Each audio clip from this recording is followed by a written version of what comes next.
economy. Um, so in terms of policy recommendations, if I can have a minute or two more, I think first thing to do, and this was said earlier during the conference, we need to have a blueprint or a plan or a strategy in place for the long run, because circular economy will not happen overnight.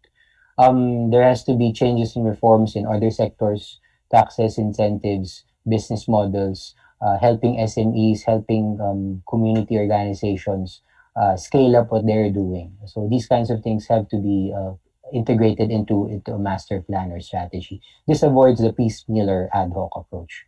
Um, this can also begin with an assessment of the policies and gaps in resources needed. Second important thing to do is that there has to be proper enforcement of waste management laws. And a lot of experts will say that this is crucial in order for circular economy to actually take place in a country. 30 seconds, please, Gregorio. Yeah. Okay, thank you. There has to be not just a whole of government approach, but a whole of society approach. So there needs to be political will from the government, counterpart investments in innovation from the private sector. NGOs can scale up their backyard CE programs, and citizens they need to secure their buy-in. There has to be not just a policy shift, but also a cultural shift. There has to be a parallel effort at reducing waste and consumerism, moving towards zero waste perhaps. There needs to be a change in consumption patterns, and people need to be educated that we are moving towards CE, and everybody needs to do their part. And lastly, I think any CE policy needs to take note of other critical issues that can bog down reforms. This can derail CE initiatives. For example, the issues of jobs, informal waste sector are very critical and crucial here in a country like the Philippines. And of course, the usual concern of added cost to consumers. Who will shoulder the cost of CE facilities, added cost to products because they will be recycled, or they need to be relabeled, or production patterns need to be changed. Need to wrap up, please, Gregorio. Yes. So that's it. So I think just these 5 points.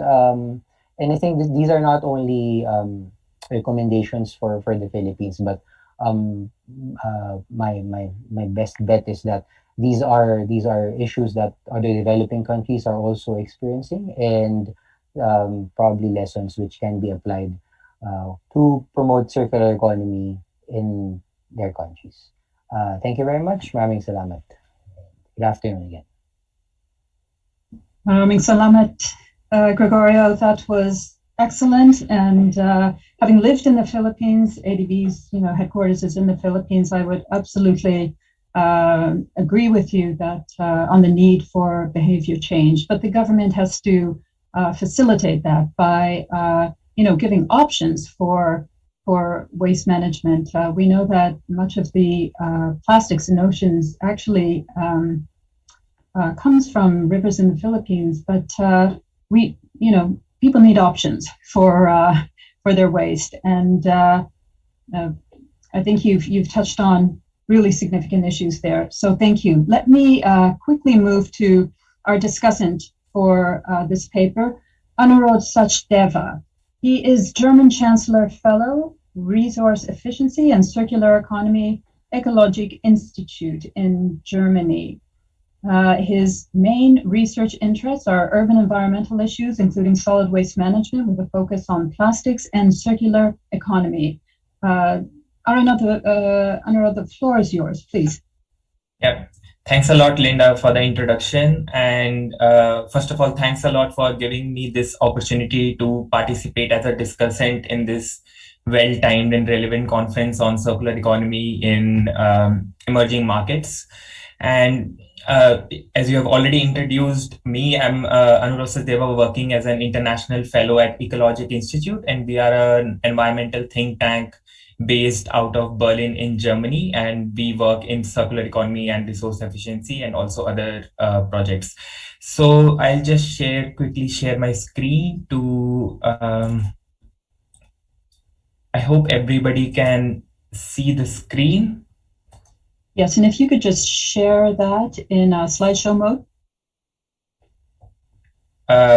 Is it now visible in the slideshow mode? Not quite.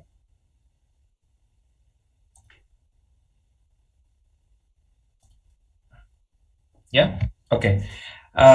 Perfect. So first of all, I would like to congratulate Mr. Gregorio Boyle, and sorry for if I mispronounced your name, for this work on collating information on circular policy initiatives and experiences in Philippines, and also the lessons that it offers for Asia Pacific and beyond. So just to start the discussion on this paper, I would first start with the strengths, like what have been the strengths and the contribution of the paper. So it adds to the discussion the ongoing emerging focus on circular economy in developing economies. So there is a lot of movement happening, knowledge transfer from countries which are at the forefront of circular economy, and the developing economies are trying to replicate and are trying to contextualize circular economy in their own countries. So this adds to at a very macro level, adds to that discussion.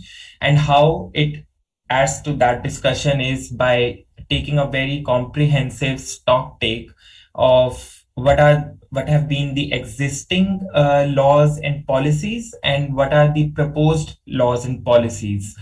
And one of the things that also it takes into account is the time gap, like as to how we also saw in the presentation in the existing policy, the existing laws that have been passed are as to how they are like more than 20 years old, and the new policies and regulations that have been presented, that have been proposed, but have not actually been enacted. So they have not been converted to an act. So this also gives as a time frame, like as to how the huge gap between what has already been implemented and also the new reforms that are very much needed to give that push for circular economy. And specifically would like to focus on the section on proposed measures, which shows like as to how over the last decades, how despite an emphasis on plastics, waste management, and circular economy, which was also shown in the presentation, that there has been no tangible results in actually converting it into an act. So this also highlights the laggard policy process that a lot of emerging economies also face. So which also offers lessons and also retrospective lessons for emerging economies to learn from. And also like linking back to this, the last, not the last, but also one of the contributions or the strengths of the paper is as to how it is cognizant of the challenges which are faced by developing countries. First is like for the existing regulations, in which there is like the problem of enforcement and ensuring implementation, and then also the challenges that are faced in introducing new regulations. So since there is no proper enforcement of existing regulations, so that does not also build a strong foundation to introduce new regulations. So it is cognizant of this challenge, and it also highlights in the paper as well. And then these are some like bullet points that I tried to highlight, and definitely there are like more contributions, more strengths, and also some of the elements. In this slide, I've tried to cover some of the elements that have been missing, or some of the recommendations that I could, if I may, like I could propose from my side. So there was I saw that in the summary of the paper, there was a mention of global trends.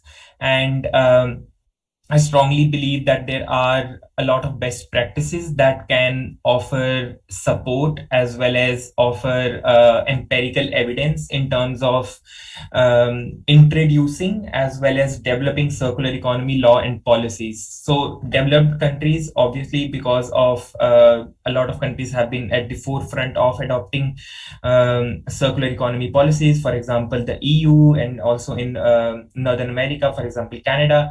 And then looking in the similar context as well of developing economies, there have been a lot of countries which have introduced policies which are related to circular economy. So there are examples from India, from China, so on and so forth. So I think this section could be added as or is like something that could be supported from the best practices. And a lot of the policies, like by going through the paper, you can understand that the policies and laws, so there are certain barriers that are existing, that because of which the policies and laws have not been able to materialize. I think there is a missing differentiation between also how the policy and laws could support a push for circular economy, and also what would be the barriers for the circular economy. And also in some of the policies and regulations, explanation, a connection to circular economy, I found that it was missing. So for example, the Philippine Clean Air Act of 1999, as to how it shows that there is a ban on incineration and waste to energy policies, and there has recently also been a push for repealing the ban and also construct new waste to energy policies, and how it fits into the broader framework of circular economy, where we move towards upwards in the waste hierarchy and not moving towards, for example, burning. And though, I mean, like, considering circumstances, that also is like a certain part of the economy remains linear. But so highlighting this aspect of circular economy and relating it to the current acts, I think could also be added. And so after taking a stock take of the existing regulations and what have been proposed, and also like two of the proposed circular economy, one is the Circular Economy Act and also the EPR. So what would be the expectations? So the expectations from a circular economy policy or law is also a bit lacking, so that could be supported as well. And this is the next point is coming from my expertise, as I have been working in extended producer responsibility, and what role does it play in realizing and in facilitating circular economy, and especially in emerging economies, as to how it can act as a starting point. So, for example, just as an example of case of India, as to how EPR for plastics was introduced in 2016, and that has actually accelerated the steps and measures for now moving forward to integrating it into the broader circular economy aspects. And also we were discussing in the panels as to where is the money. So how EPR can act as filling that gap in where is the money and deriving investments to push for circular economy. And this is more related to, the last point is more related to the rewording, like some of the recommendations I found could be strengthened and could be reworded to reflect what is in the paragraph. So, for example, there was a recommendation on that this is not just for a whole, or not just a whole of government, but a whole of society approach is needed. So just as a whole society approach, like a multi-stakeholder approach, and the role of industry, civil society, as has been highlighted in the paragraph, but it could be rephrased. And I can also share my recommendations and also some of the later to you, Gregorio, after the session. But this is mostly it from my side. I found it very interesting in terms of looking at the entire timeline of the existing policies and also what have been proposed. And it definitely offers a lot of lessons for all emerging economies in Asia as well as in the other parts of the world. Thank you. That's great, Anirudh. Thank you very much for those remarks. And I think now I'll hand it back to you, Gregorio. So if you have any response to any of those comments from Anirudh, please do share them with us now. Thank you. Thank you, Linda, and thank you, Anirudh, for those comments. And they're really helpful. But first, maybe as a disclaimer, I had a hard time sticking to the to the word limit of the paper. That's why a lot of your comments, I had them in mind, but it was really difficult to squeeze in that much information. You could just imagine like what you said. I tried to do a very comprehensive look at policies and proposals over the last decade, and I had to squeeze it in the paper. But to address some of your points, first in terms of the um, the relation of some measures. For example, the Clean Air Act. As I said earlier in my presentation, um, it doesn't directly deal with waste management, but some policymakers see it as a hindrance to waste management solutions such as WTE, some in the incineration facilities. That's why it's hindering the potential waste management solutions. I do agree that the relationship or other laws can be better clarified, but given the word count and the space constraints, I wasn't able to do so. Um, in your comment on global trends, yes, I wanted to devote a section on that also.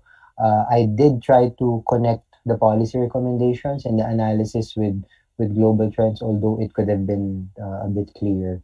And I also agree that EPR could be highlighted as a starting point for circular economy here in the Philippines, especially since that in the past 2 years at least, EPR has been gaining a lot of traction in terms of not just push from legislators and policymakers, but also from civil society. And even business organizations are exploring their own EPR schemes. We have FMCGs already implementing their own internal EPR programs, and it's running in parallel with proposals in Congress.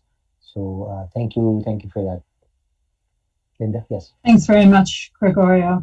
And Anurod had to join another meeting, but can I just ask you to follow up on that first observation that I made, that behavior change is so badly needed in terms of waste disposal, separation, etc. in the Philippines, and particularly waste into rivers. Have you seen any evidence of change there, or can you expect any change with these regulatory frameworks that you've just discussed? Well, I've been a resident of Manila all my life, and as you said, you lived, I think you lived in Manila before. I can say that there has been some positive change in terms of how people see waste, pollution, garbage here in the city. Unlike before, you would see people just dumping their garbage straight into the river without any care. Now you rarely see that. Although the problem is you will still see choked canals, choked rivers because of the garbage, and some are saying it's because of the poor waste management. People try to put their garbage in one place, but it's not properly collected, or if it's collected, it's just transferred to another site, which will leak into the street, leak into the drainage. Um, I Recent surveys will show that waste and garbage is at the top of the concern of citizens here. A lot of people agree that plastic should be managed well. There may be some ban or regulation, or even they're willing to pay for the use of plastic. So I think at least in the past 10-20 years, there has been an increase in that awareness, and probably that cultural shift that I talked about. Although perhaps the cultural shift that I wanted to emphasize on would be the cultural shift of producers and manufacturers and businesses, them being uh, more willing to change the kinds of products that they offer, encourage, provide ways or incentives for people to uh, have a circular economy lifestyle, or a more green and sustainable lifestyle. Thanks, Gregorio. And, if there are any questions from the audience, please feel free. This audience has been very quiet in terms of questions and comments, but let me just quickly follow up on that. We have a few more minutes. Would you say, in your experience, do you think incentivizing or penalties are the more effective approach to achieve behavior change? To answer your question, I think it should be a mix of both of the carrot and stick approach, as I would call it. Here in the Philippines, the early approach has been the penalties, the fines. So if you're caught littering, you will pay a fine. local governments, most local governments will close down a business which still uses. I mean, the local governments who have ordinances regulating plastics, part of the penalties will be they will close down the establishments which still uses plastics or styrofoam. But in more recent ordinances and in a lot of the proposals, you see a mix of approach. So they now incentivize not only consumers. Some proposals would say that consumers should get a 5 or 10 peso discount if they bring their own container. Probably what some coffee shops offer here in Manila also. Or they will incentivize businesses which promote more sustainable packaging or go beyond what the local regulations will say. So and I think in terms of the Philippines at least, a mix of both the carrot and stick approach will be helpful. Not just a full range of penalties or yeah. So incentives and penalties should be a key. And finding that right balance is really the challenge for regulators, I think. Sure. Yeah. We have time for one question and a very, very short response from you, Gregorio. So let me just read it here. Some policymakers may think it is sufficient to incorporate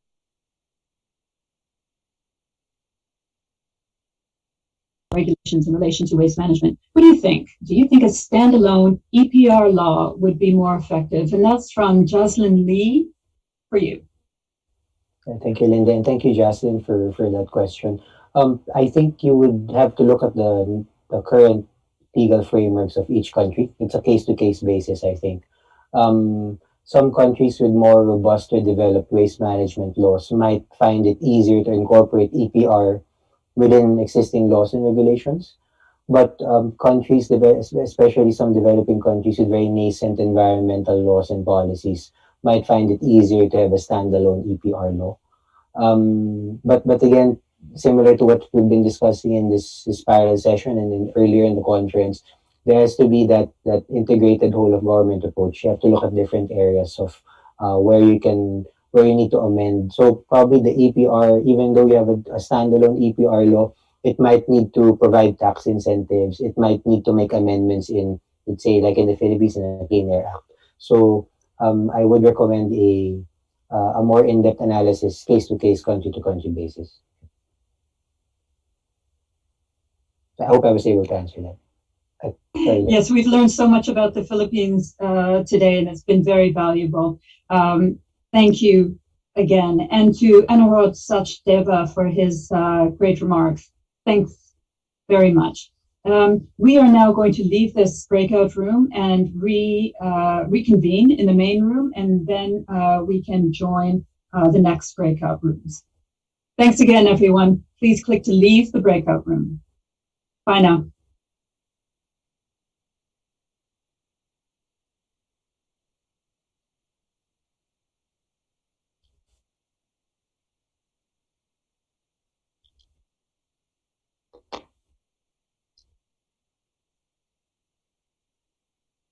Recording stopped.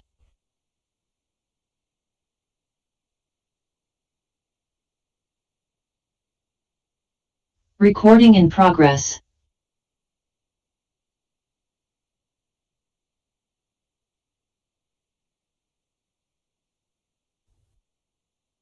Please stand by, everyone, for instructions for the next breakout room. Stand by.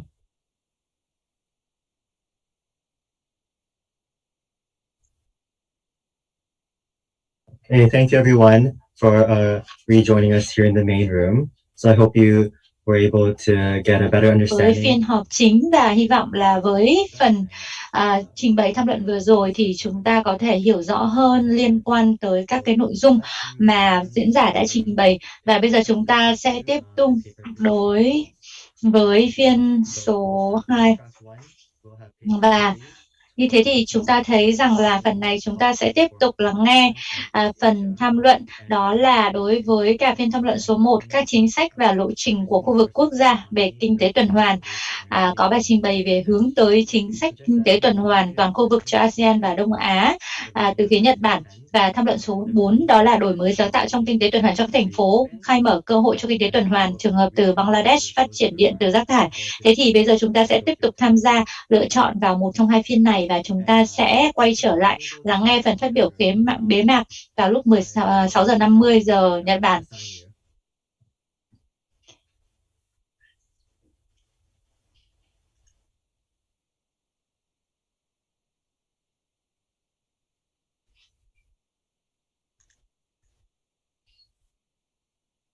Recording in progress.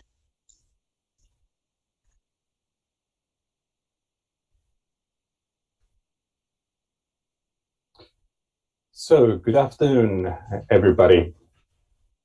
My name is Tomi Särkioja. I work as a private sector development specialist with the ADB, and I will be the moderator for this session. Let's just wait for a few more minutes that everybody can join this room, and then we will start with a short introduction.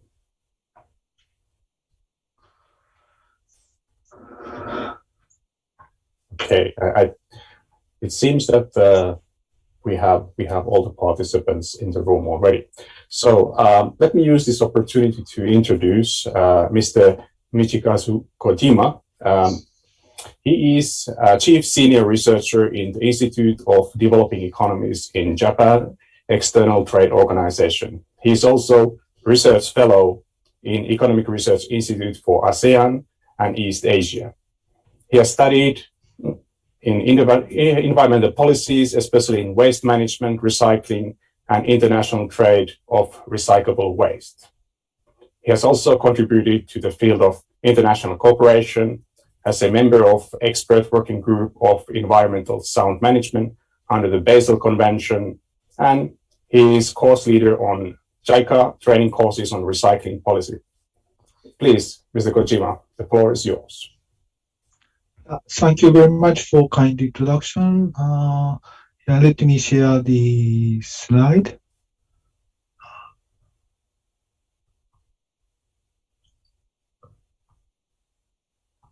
Sorry. Okay.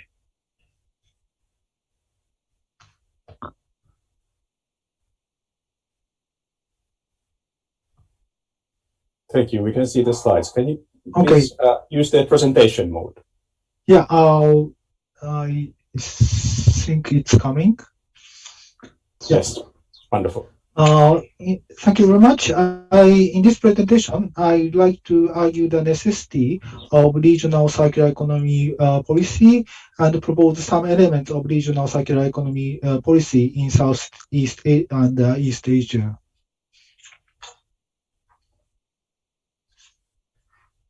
Circular economy policies have been adopted by East Asian countries since around 1990. They focusing on the recycling at that time and gradually extend some other elements such as reuse and also reduction. And Southeast Asian countries also started to adopt circular economy policy since 2001.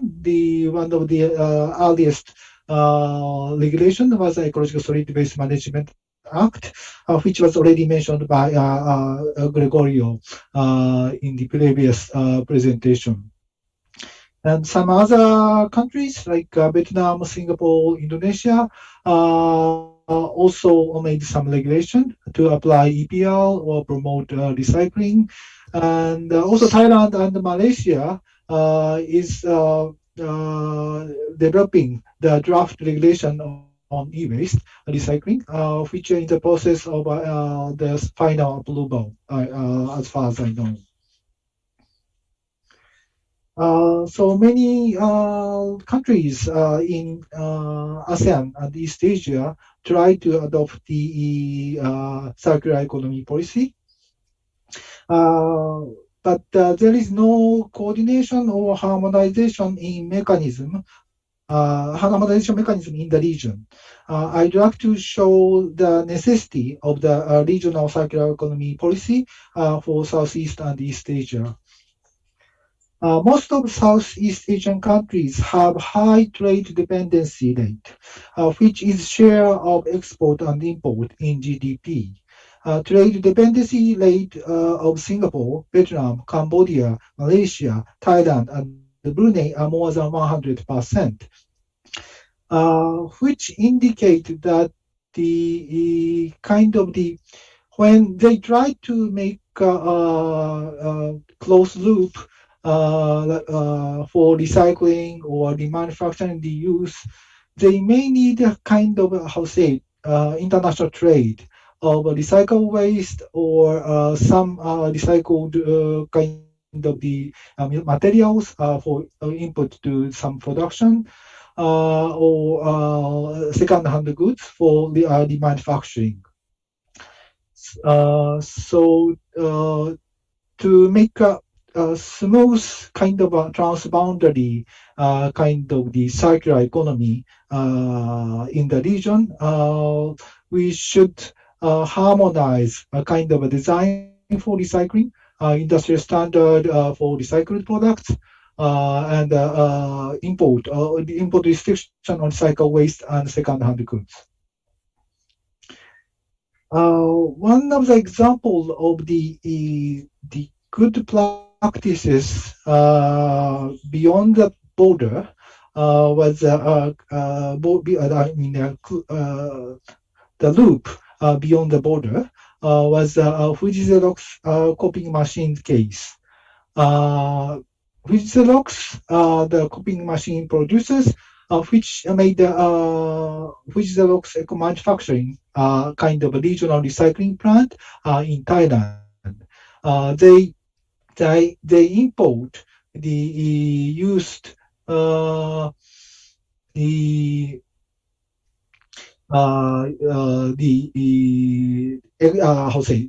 waste copying machine from these countries like Indonesia, Malaysia, Southeast Asian countries, and Australia, New Zealand, Republic of Korea to the Thailand.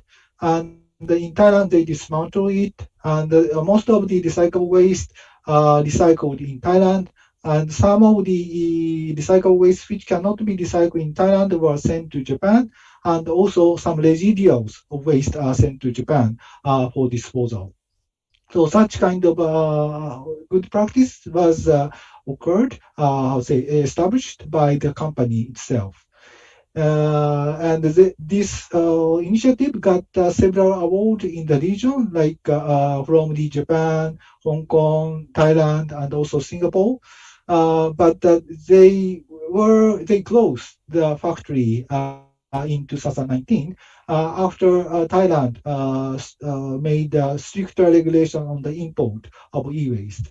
So they closed the factory and they tried to have a kind of a contractor of recyclers in each country.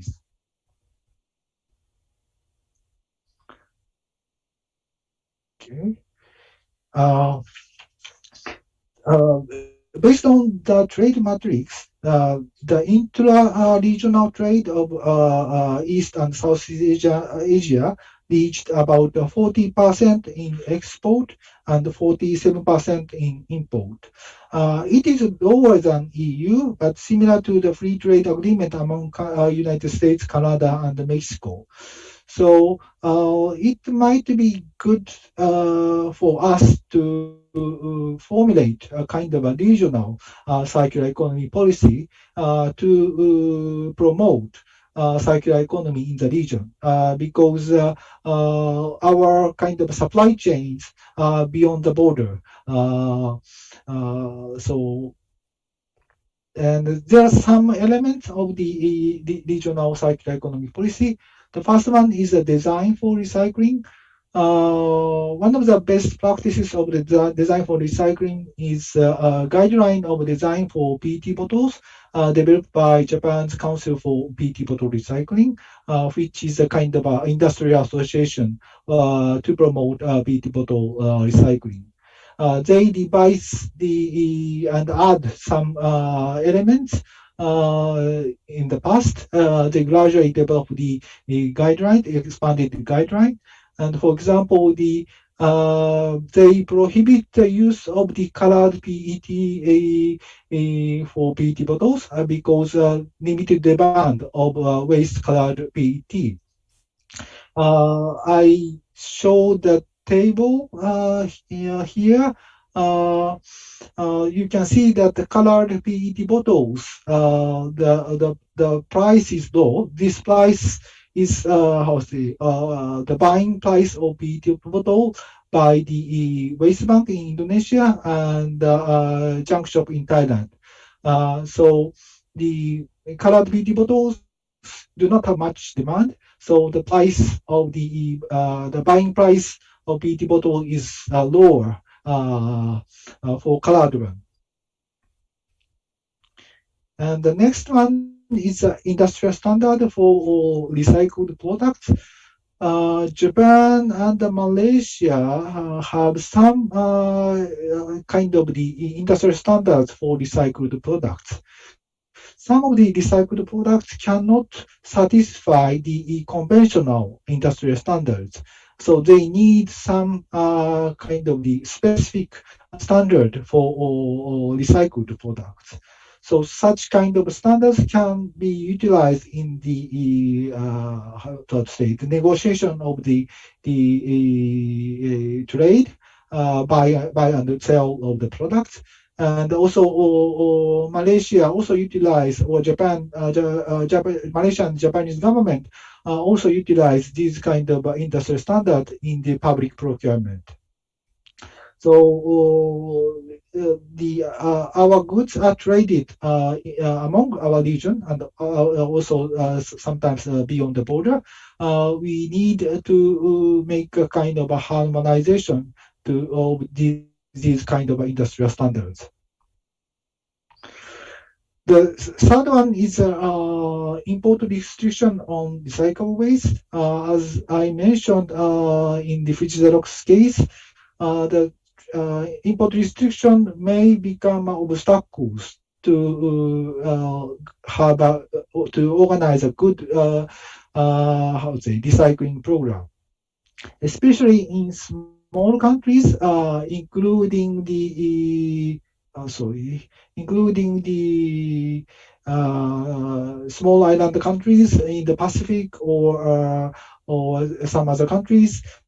They may not have kind of recyclers nor the producers using recycled materials.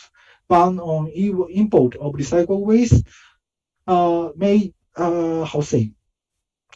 become obstacles to have a recycling program in small countries. But we also should attention about the improper international trade of recyclable waste.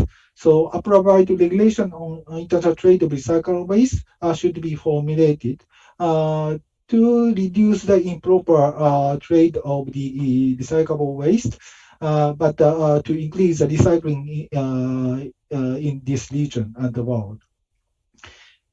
I think we should take into account the quality of recycled waste and also the level of enforcement of the pollution control to the recycling factories.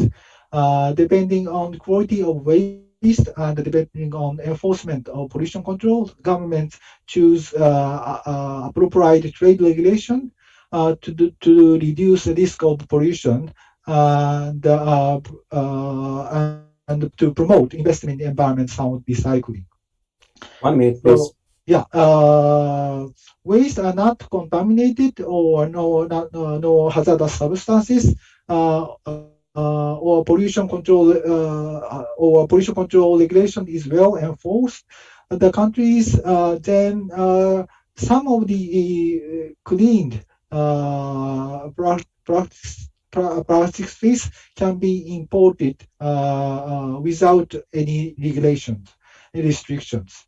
But hazardous, some recycled waste with hazardous substances or with contamination, you can control by the prior import concept or import license system or prohibit import of these kind of materials.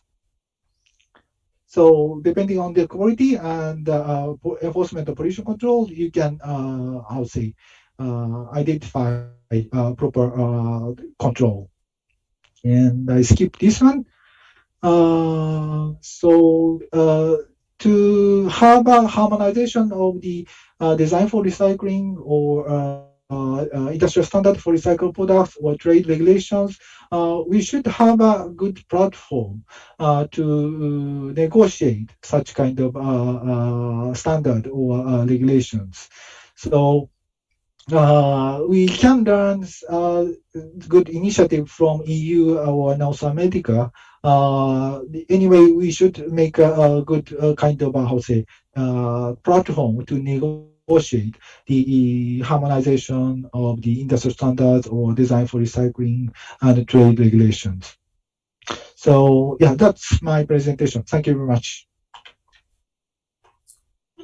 Thank you very much, Mr. Kojima, for this important and also practical presentation, connecting well to the discussion in the panel discussion just a few minutes earlier. So without further ado, let me introduce our discussion for this session. Dr. Löwen Liu is the founding director of STEM Platform and founding director of Circular Economy Accelerator.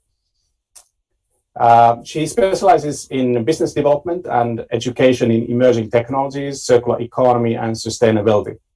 She focuses on strategic development, assessment, and support of emerging technologies such as nanotechnology, artificial intelligence, and applications in all sectors. She has 20 years of practice in global business development, in strategic partnership and communication and marketing. Please, the floor is yours.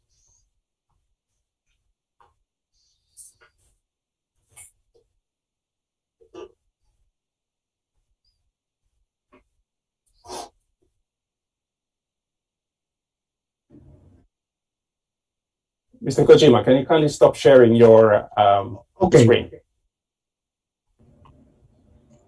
Hi, good afternoon. I think I have a presentation pre-recorded. Can the organizer play my presentation, please? Okay.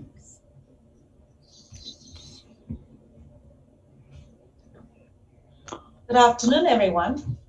Our world's economy has been growing, driven by increasingly globalized supply chain. Let us follow the life cycle of a cotton t-shirt. China is by far the world's largest textile producer and exporter. Cotton is the dominant raw material in textile. China and India produce most of the cotton and yarn. Global brands in the developed world produce most of their textiles and apparel items in China and other developing countries to lower the cost of production, to make their products more affordable for consumers to buy and consume more. Every year, an estimated 92 million tons of textile waste is being generated globally. Only 12% of materials used in textiles are recycled. Most of the textile waste has ended in landfill and in incinerators. Most of our waste was shipped to China until 2018, when China enacted the national soil policy to ban 24 categories of waste. Most countries worldwide have to deal with their own waste now. And we are facing challenges in waste management, such as infrastructure, capacity, and capabilities in both developed and developing economies. Coupled with the climate crisis, social disparity, and COVID-19 pandemic, we are now forced to change how we produce and consume products to lower greenhouse gas emissions, localize supply chains, and to produce jobs opportunities locally and reduce waste.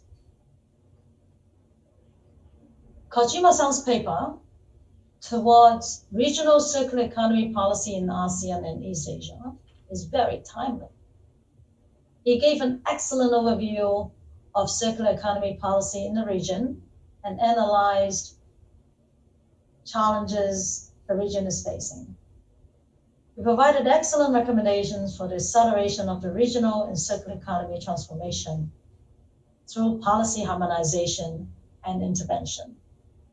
His policy recommendations is spot on, including design for recycling and industrial standards for recycled products, improve the management of the transboundary movement of recyclable waste, develop a platform to discuss regional cooperations on circular economy policy, develop policy to enforce pollution control of recycling industry and quality control of international trade of recyclable products. To support the finding and recommendation of this paper, let me share our case study on Thailand's circular economy in partnership with NX Fuel under the Ministry of Higher Education, Science, Research and Innovation, and the Thailand Circular Economy practitioners and business leaders.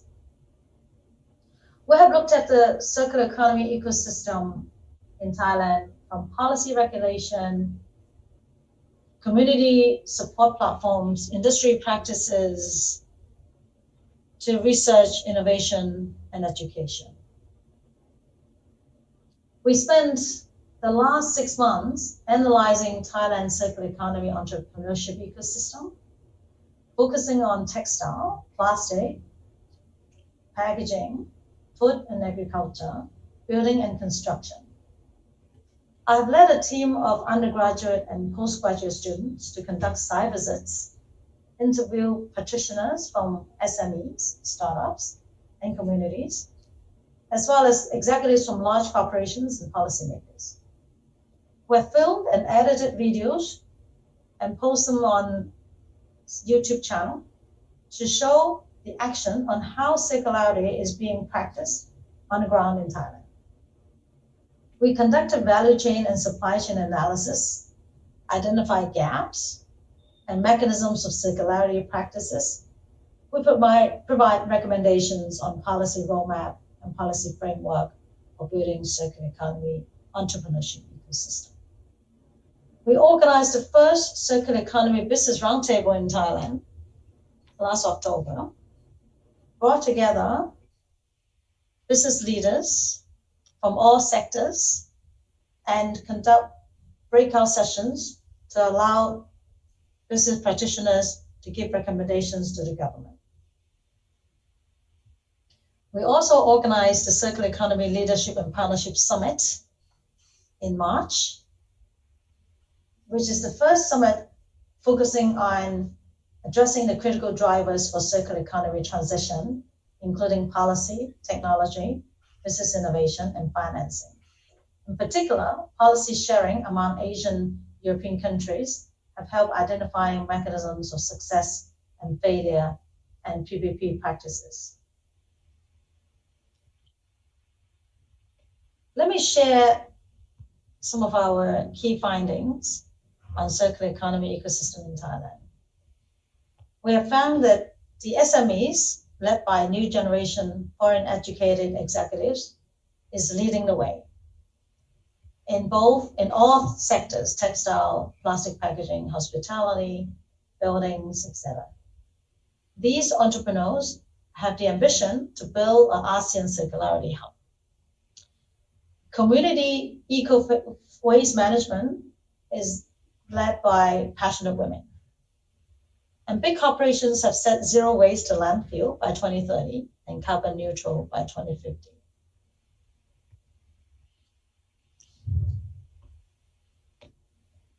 The Sustainable Consumption and Production Network of Thailand, together with the Thailand Environmental Institute, connect the Thai industry and other stakeholders to drive circular economy and sustainable development agenda. Its main network include PPP Plastic Alliance, connects with the Federation of Thai Industry and Thailand Business Council for Sustainable Development. Thailand, over the last more than 10 years, has built a very strong LCA for sustainability impact assessment and have built a very unique and valuable national life cycle inventory database covering all sectors in Thailand and ASEAN region. The government is very keen on taking leadership. It has supported the Circular Economy Accelerator Program started last year. It has been very keen in funding platforms, have developed funding programs to support indicators, startups, and other capability building projects. And of course, it was the sponsor for Circular Economy Leadership and Partnership Initiative. This is a roadmap we provided for the Thai government on circular economy. And this is an example of tables we provide in the gap analysis. We cover Thailand capability in contrast to international practice and identify the gaps in sectors such as, in areas such as legislation, policy and regulation, standardization, procurement, platform, partnerships, circularity by design, supply chain symbiosis design, technology, innovation and business model, financing, and CE assessment and monitoring. We also use infographics to communicate circular economy supply chain in Thailand. And this infographic shows the textile and fashion value chain mapping of Thailand's textile supply chains. And we also use infographics to communicate some of the challenges that Thailand is facing in plastic circularity, for example. And we also conduct deep dive into different sectors, conducting gap analysis, covering regulation, infrastructure, and financial aspect. And we look at how they practice circularity, where to position the value chain of circularity, and also look at their business model. These are the textile value chain companies that we have mapped. We have put together a report for this study. We're building a regional and global network and partnerships with global players. Also, we published a textbook end of last year, and we are partnering with Springer Nature for the next book on circularity leadership to showcase leading practices globally in circular economy under the category of major reference works of Springer Nature. Now join us in our Circular Economy Accelerator to drive the global circular economy transformation through solution and partnerships. And of course, join our Knowledge Hub. And thank you for your attention. Please visit our website, steamplatform.org. Follow us on Facebook and follow us on YouTube, STEAM Platform. Thank you very much. Thank you very much, Dr. Liu, for that excellent pre-recorded presentation. And before opening the floor for Q&A from the floor, let me ask if Mr. Kojima, you would like to respond to Liu and see how we can really build these linkages, use the experience from different countries, use the different platforms, whether public or private, in moving forward with the agenda in the region.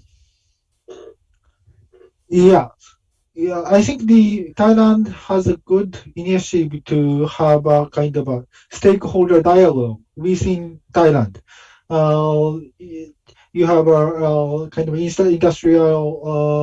industries players, government, academics, NGOs. So you have a good kind of a network of them, and you also create a kind of a good knowledge on the data on the life cycle assessment and so on. That is a kind of a good basis to evaluate your activities. I very appreciate such kind of effort in Thailand. But some other Asian countries, not so much kind of a LCA database, life cycle assessment database, and so on. So it's very good to share your kind of experience to other countries also. In addition, I hope that Thailand also kind of lead some kind of a regional basis circular economy policy, because neighboring countries of Thailand, they may not have a good industries to recycle some of the recyclable waste, but Thailand has some technology and good companies also. I think it's good to think about how to make a kind of regional kind of a circular economy network in the region. Yeah, that is my kind of how to say a comment to the your presentation. Thank you, Mr. Would you like to respond, or we have some excellent questions from the audience as well? I will take the questions now. Okay, very well. Yeah. But Jung and I think we're very much aligned in our goal. Okay, very well. Let me move to the questions we have from the floor. And actually, earlier questions are also linked very well to the platform that we were told from Thailand. So there are two questions starting with. So is there a group hub in Southeast Asia, where innovative discussion on circular economy occurs, especially for SMEs? So we, of course, already know the work from Thailand, but are there other such groups in the region that people could use for inspiration? And then what could it take to transition business to prevent producing packaging that are not economically viable for recycling, for example, for colored plastic bottles? Yeah, can I answer some of them?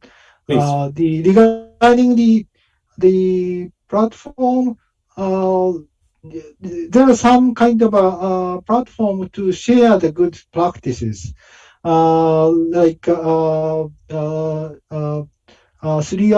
and Circular Economy Forum for Asia and the Pacific is a good kind of platform to share the good practices in the region, not only Southeast Asia, but also East Asia and Southeast Asia and Pacific also.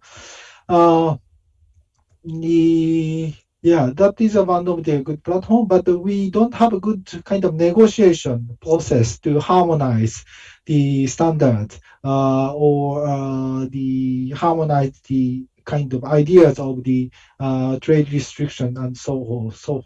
So yeah, we should develop the good platform to discuss more kind of a legal binding kind of the the agreement in the future.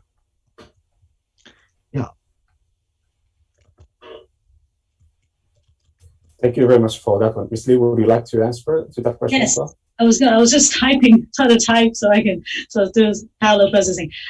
Actually, we are going to launch a knowledge platform website where you could actually upload your best practices and will be reviewed by experts and will be shared with the public. And we actually are building a global platform. So if you wish to collaborate, we would love to work with you to drive partnerships forward. I mean, this is really our circular economy leadership and partnership initiative is exactly for that.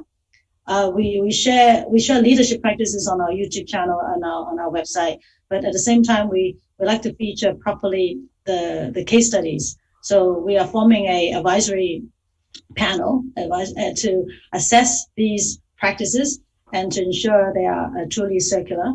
And then we will put them on our website and also put them in our publications as well. Thank you. That's great to hear. Yes. In addition, the Economic Research Institute for ASEAN and East Asia, we host the regional knowledge center for marine plastic debris issue. So we have some kind of website to share good practice related to plastic waste in the region of ASEAN plus 3. So you can check our website also. Thank you. Mr. Kojima, in your excellent presentation, you noted that it is necessary to create a platform for international negotiations and to implement mechanism to really promote circular economy in the region. So how can we really encourage the countries to take action, to collaborate? And which institution do you believe that will be best placed in supporting this? Yeah, the probably platform is one of the possibilities ASEAN, of course, and the other is ASEAN plus 3, a kind of dialogue, and also RCEP, the new kind of trade agreement, may become a good platform to discuss. So that is ASEAN plus Japan, China, South Korea, Republic of Korea, and also Australia and New Zealand. So ASEAN plus 5 countries may have a good kind of platform to discuss the regional circular economy policy in the future.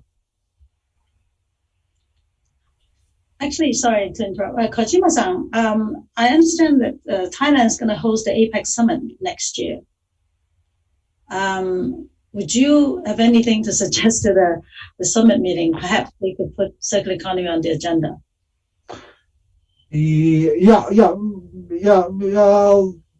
APEC is very broad. And I'm not so sure we have a good agreement in the APEC. I mean, we can make a kind of sharing the good practices is a very good for APEC, but it might be a little bit difficult to harmonize something among the APEC countries. It is a little bit too large, and also the different kind of the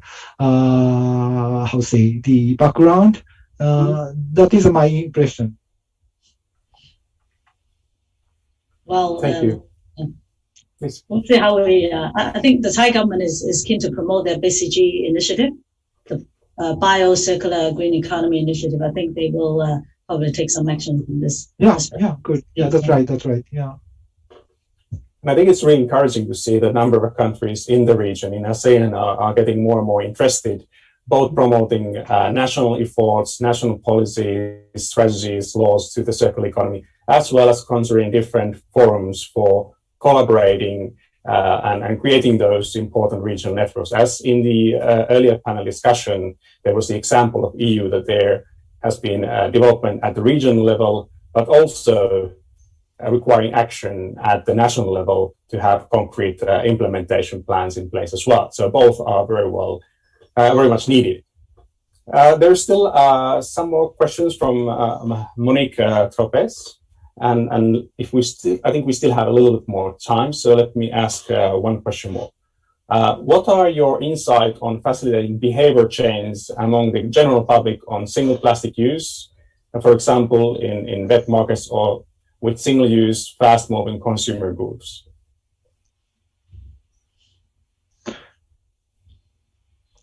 Can I answer? Is it still okay? We've just received all the notice that actually we may not have time for this discussion further. So unfortunately, very interesting question, and we would have really much loved to hear for your answer to that one. So I believe it is my time and a pleasure to thank you all for participating in this session and really discussing on the options and possibilities and opportunities for us working together in the region to promote circular economy. So thank you, Mr. Kojima. Thank you very much, Dr. Liu. Thank you all the participants for attending this session. Thank you, Tom. Thank you very much.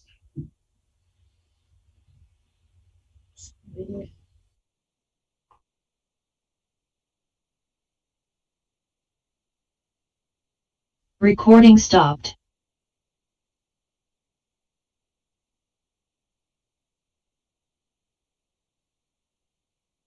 Recording in progress.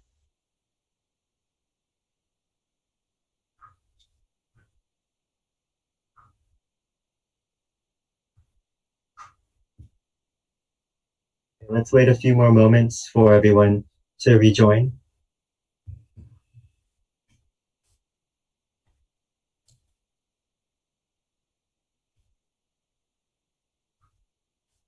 Okay, and again, the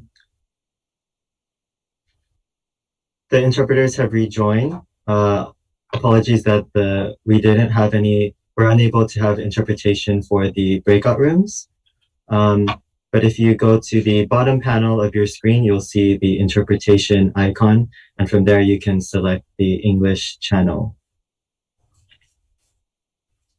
Okay, so moving on. So thank you very much to all of the facilitators, presenters, and discussants for joining for the engaging discussions that we had on the papers. So next, I would like to move to the closing remarks by Mr. Mika Sokinoya, the leading specialist of global collaboration and sustainability solutions, the Finnish Innovation Fund, Sitra. So Mr. Sokinoya is the lead on international projects, such as the World Circular Economy Forum, which today's virtual conference is a regional side event of. So he has been involved in hands-on climate-related work for some 20 years, including working for the United Nations, the Finnish government climate change negotiation team. So Mr. Sokinoya, the floor is yours. Thank you, Derek. His Excellency Minister Trung Hong Ha, Undersecretary of State Elina Kalku, distinguished government officials from the Asian region, speakers, participants from all around Asia and the globe. It is a great pleasure for me to be here today. What an inspiring event.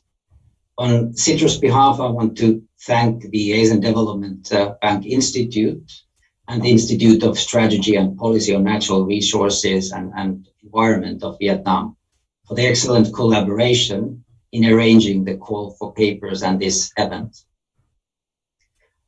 I want to also thank the Asian Development Bank and the Finnish Embassy in Hanoi for organizing this event. And naturally, I want to thank all the authors who submitted their papers for this call and the excellent speakers today. And most importantly, I want to thank the participants of the event. As Derek mentioned, this conference is organized as a side event of the World Circular Economy Forum. The WCF, as we call it, is a global platform initiated by Sitra and Finland in 2017. It aims to bring together business leaders, policymakers, and researchers to present the best circular economy solutions. Since 2017, the platform has expanded into the biggest circular economy event in the world. And we are very honored to have this initiative organized under the WCF umbrella. As was underlined today, the circular economy provides opportunities throughout the whole society. In addition to its economic and social potential, His Excellency Minister Trung Hong Ha underlined the potential of a circular economy to support tackling global challenges such as the loss of biodiversity.